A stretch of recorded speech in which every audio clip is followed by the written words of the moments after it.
Welcome back to Dish and DAS Administration 1 course, FR100. My name is David and I'll be your instructor for this module. In Module 7, you will learn about session settings. I will begin by describing the session features and how to control them. Next, I will explain how to set time limits, quality of service thresholds, and keyboard profiles. I will give an overview of the dialog for joining Active Directory domains. And finally, a brief overview of advanced terminal and server settings.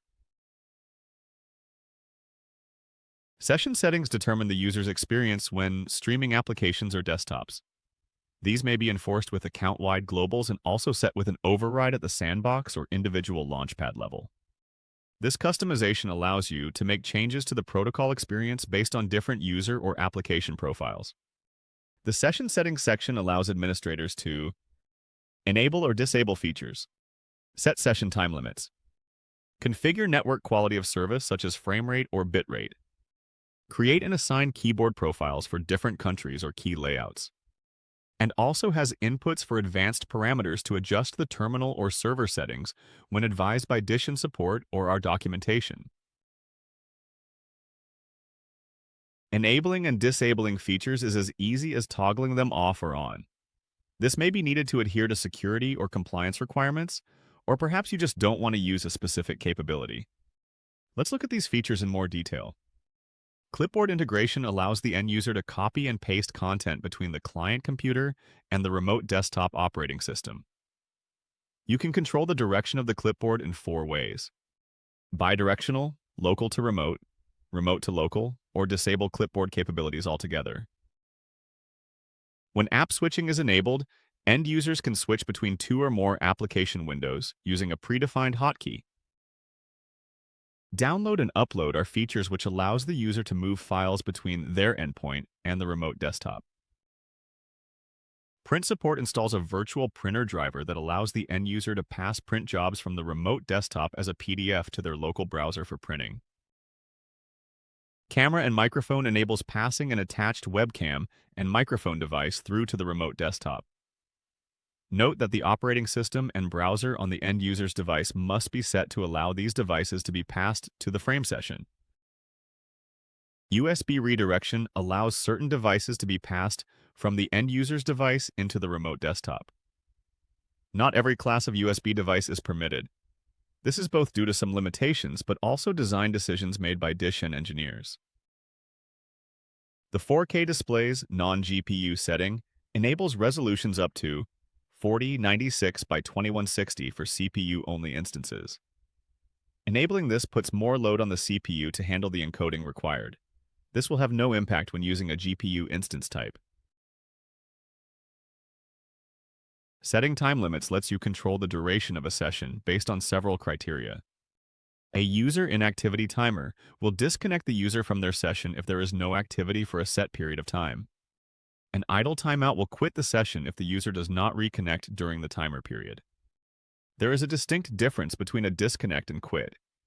Disconnect leaves the VM running, and if the user decides to re-establish a connection, they will resume from where they were disconnected. Quit, on the other hand, will end the session and power off the VM. So when the user attempts to reconnect, an entirely new session must begin. Max session duration is the longest amount of time in minutes a user may use the session before it is disconnected. These last 2 timeout values might be needed when longer than normal wait times are caused by platform or other software components that delay operating system boot times. Reservation timeout is the amount of time the client is asked to wait for the session to establish before giving up. Session preparation timeout is the amount of time the frame platform will wait for the guest agent to indicate the session is ready before canceling the request. To expand upon the inactivity and idle timeouts, let me explain a little further how these work. As stated in the previous slide, the user inactivity timeout is a timer that starts once the user stops working in a session. The idle timer starts once a session is disconnected, but the VM is left running, meaning the user has not quit or powered off their VM. These 2 timers work in tandem to determine when the VM will be powered off and the session ends. To illustrate this, observe the flowcharts on this slide. On the top chart, the user's inactivity session is reached and the session is disconnected.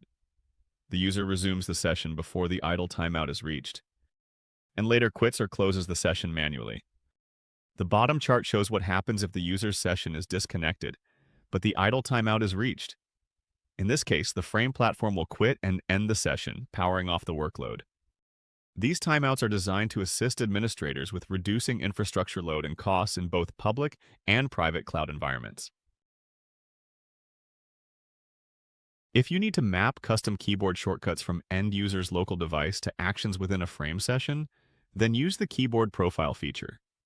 The operating systems in the tabs correlate with the user's endpoint operating system.